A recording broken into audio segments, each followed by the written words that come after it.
जय श्री कृष्ण। हमारी चैनल में आपका स्वागत है। आज चैत्र नवरात्रि का चौथा दिन है और आप सभी को चैत्र नवरात्रि के चतुर्थ दिवस की शुभकामनाएं। तो चलिए चैत्र नवरात्रि के चौथे दिन की कथा का आरंभ करते हैं। तो इसे अंत तक अवश्य सुनिएगा और इस चैनल को सब्सक्राइब भी कर लीजिएगा, जिससे कि हमारे द्वारा आने वाली सभी नई कथाएं बिना किसी रुकावट के आप सुन सके। तो चलिए आज की कथा का आरंभ करते हैं।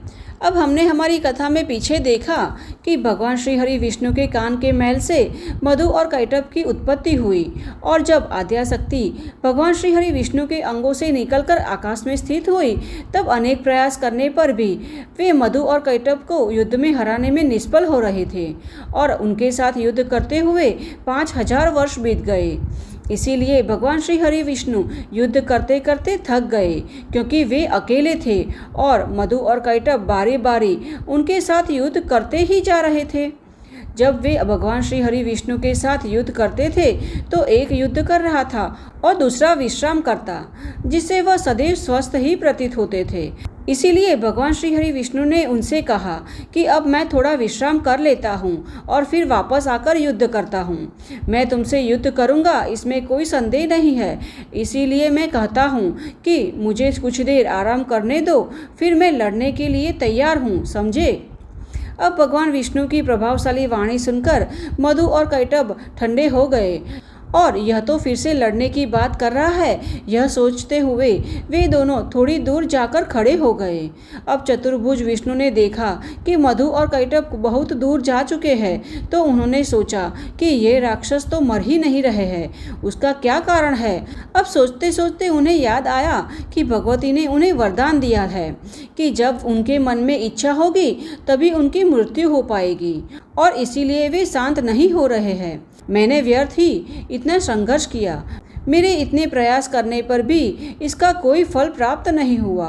अब उन दुष्टों की मृत्यु कैसे होगी। अब इसका विचार किए बिना यदि हम युद्ध करेंगे तो वह भी व्यर्थ होगा।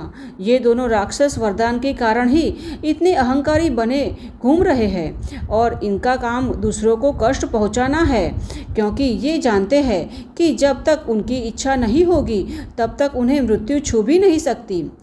अब देखिए, मनुष्य कितना भी दुखी क्यों ना हो, उसे मृत्यु की इच्छा नहीं होती है। इतना ही नहीं, रोगी मनुष्य को भी मरना अच्छा नहीं लगता है। दरिद्र मनुष्य भी गरीब में बिना खाए पिए जीना चाहता है, परंतु उसका भी मरने का मन नहीं होता है। तो फिर ये दोनों तो अहंकार से उन्मत्त हो गए थे, मृत्यु की इच्छा क्यों करेंगे। इसीलिए मुझे इसी क्षण सभी के मनोरथ को पूर्ण करने वाली विद्यामयी शक्ति की शरण में जाना चाहिए, उनकी सहायता मांगनी चाहिए। अब उनको प्रसन्न किए बिना यह कार्य सिद्ध नहीं हो सकता। अब इस प्रकार जब श्री हरि मन में विचार कर ही रहे थे, उसी समय मन को मोहने वाली भगवती योग निद्रा उनके समक्ष प्रकट होकर उन्हें दर्शन दिए। उस समय कल्याणकारी देवी आकाश में विराजमान थे। अब आनंद स्वरूप भगवान श्री हरि को योग का ज्ञान तो था ही, अतः उन्होंने बड़े ही रहस्यमय शब्दों में मधु और कैटभ के वध के लिए भगवती भुवनेश्वरी से प्रार्थना और स्तुति करना आरंभ किया। और भगवान श्री हरि की स्तुति सुनकर देवी मुस्कुराई और बोली, श्री हरि विष्णु, आप देवताओं के स्वामी हैं। हे हरि, आप फिर से युद्ध के लिए तैयार हो जाइए। अब वे दोनों राक्षस भ्रमित हो जाएंगे, आप उन्हें छल से ही मार पाओगे।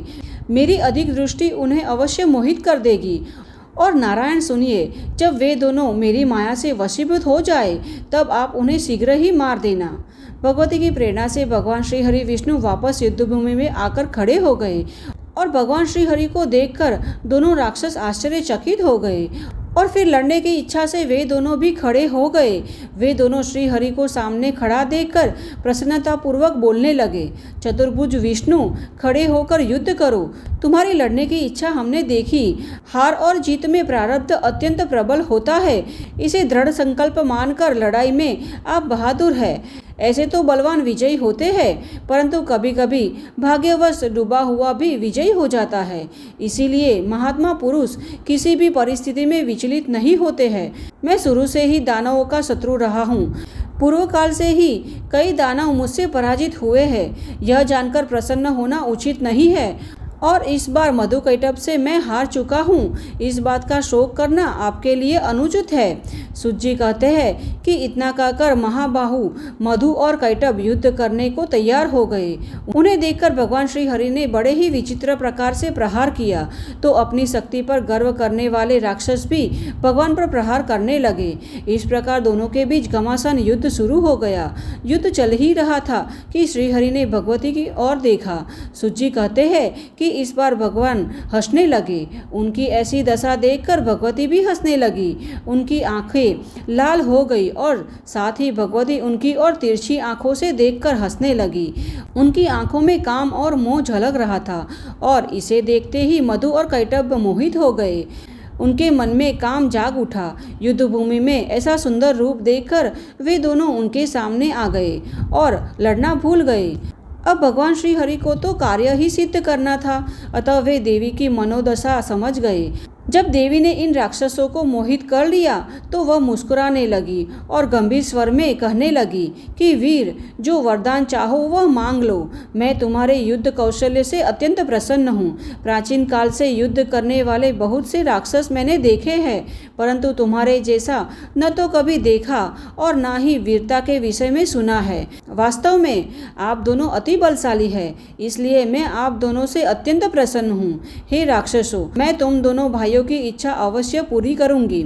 उस समय मधु और कैटभ माँ भगवती की रूप को देखकर कामुक हो गए थे। अब बल का अभिमान तो था ही। देवी की आंखें कमल के समान दिख रही थी और जगत को आनंद देने वाली भगवती महामाया सामने बैठी हंस रही थी। अतः भगवान विष्णु के वचन सुनने के पश्चात भी राक्षसों की दृष्टि देवी पर ही टिकी रही और फिर कुछ समय पश्चात वे राक्षस विष्णु की ओर देखकर बोलने लगे, हे विष्णु, हम मांगने नहीं आए हैं। आप हमें क्या दे सकते हैं? देवेश, हम तुम्हें देने आए हैं। हम भिक्षुक नहीं है, हम उदार दाता है। हे ऋषिकेश, जो वरदान चाहिए वह मांग लो, हमसे प्रार्थना करो। वसुदेव, आपके इस अद्भुत युद्ध से हम वास्तव में प्रसन्न हैं। अब मधुकैटभ की बात सुनकर भगवान ने कहा, यदि तुम दोनों मुझसे प्रसन्न हो और वरदान देना चाहते हो तो मैं चाहता हूँ कि तुम दोनों मेरे हाथों ही मृत्यु स्वीकार करो। अब भगवान श्री हरि के वचन सुनकर मधु और कैटभ दोनों सोचने लगे कि वास्तव में हमारे साथ धोखा हुआ है। अब ऐसा सोचकर वह दोनों स्तब्ध हो गए और मुख पर शोक छा गया। चारों ओर पानी ही पानी था, भूमि नहीं दिखाई दे रही थी, मानो भूमि अदृश्य हो गई हो। वे मन में विचार करते भगवान से कहने लगे, हे जनार्दन, आप देवों के देव हैं। आपने पहले आशीर्वाद के बारे में बात की थी। आप कभी असत्य नहीं कहते हैं, अतः हमें हमारा मनोवांछित वरदान दीजिए। माधव, हम चाहते हैं कि आप हमें जल विहीन क्षेत्र में मारें। हमने आपके हाथों मृत्यु स्वीकार कर ली है और आपको अपना वचन पूर्ण करना होगा। तब भगवान श्री हरि विष्णु ने सुदर्शन चक्र को याद करते हुए हंसते हुए कहा, हे महाभाग्यवान, मैं तुम्हें जल रहित क्षेत्र में मार रहा हूँ। यह कहते हुए भगवान विष्णु ने अपनी जांघ का विस्तार बढ़ाया और जल में रहते हुए भी जल रहित क्षेत्र में अपनी जांघ बढ़ाकर मधुकैटभ को अपनी जांघ पर ले लिया और कहा कि इस स्थान पर पानी नहीं है, इसलिए आप मुझे अपना सिर दे दीजिए। मैं सत्य का पालन कर रहा हूँ और तुम अपना वचन निभाओ। भगवान का यह कथन सुनकर वह अपने वचन के बारे में सोचने लगे और फिर वे दोनों ने अपने विशाल शरीर को मृत्यु की गोद में रख दिया। और जब भगवान ने उनके शीश अपने जांघ पर रखने को कहा, उन दोनों ने अपने शीश भगवान की गोद में रख दिए और भगवान ने उनके शीश को सुदर्शन चक्र से छेद दिया। इस प्रकार मधुकैटभ ने मृत्यु को गले लगा लिया और उस समय समुद्र का पानी मधुकैटभ के रक्त से लाल हो गया। हे ऋषियों, तभी से पृथ्वी मेदिनी नाम से भी जानी जाती है। इस प्रकार सूत जी महाराज कहते हैं कि जैसे कि आपने जो पूछा था उसका सार आपको अवसर सहित बताया गया है। बुद्धिजनों को सदैव महामाया भगवती की स्तुति और पूजा करनी चाहिए। सभी देवता और यहाँ तक कि दानव भी शक्ति की पूजा करते हैं। इस त्रिलोक में भगवती से अधिक शक्तिशाली कोई नहीं है। वेद और अन्य धर्म ग्रंथ इस बात का प्रमाण देते हैं। अतः सगुण अथवा निर्गुण रूप में भी उस पराशक्ति भगवती की पूजा करने में ही हमारा हित है। तो यह है आज की हमारी नवरात्रि के चौथे दिन की कथा। यह कथा आपको कैसी लगी यह हमें कमेंट बॉक्स में लिखकर अवश्य बताना, और अच्छी लगी है तो इसे एक लाइक अवश्य करना, क्योंकि आपका एक लाइक हमें बहुत ही मोटिवेशन देता है। और इस कथा को अपने मित्र और परिवार में भी शेयर करना, जिससे कि चैत्र नवरात्रि के पावन अवसर पर इस कथाओं का श्रवण करने का पुण्यफल उन्हें भी प्राप्त हो सके। तो चलिए चैत्र नवरात्रि की अगली कथा के साथ फिर से मिलते हैं। तब तक के लिए जय श्री कृष्ण।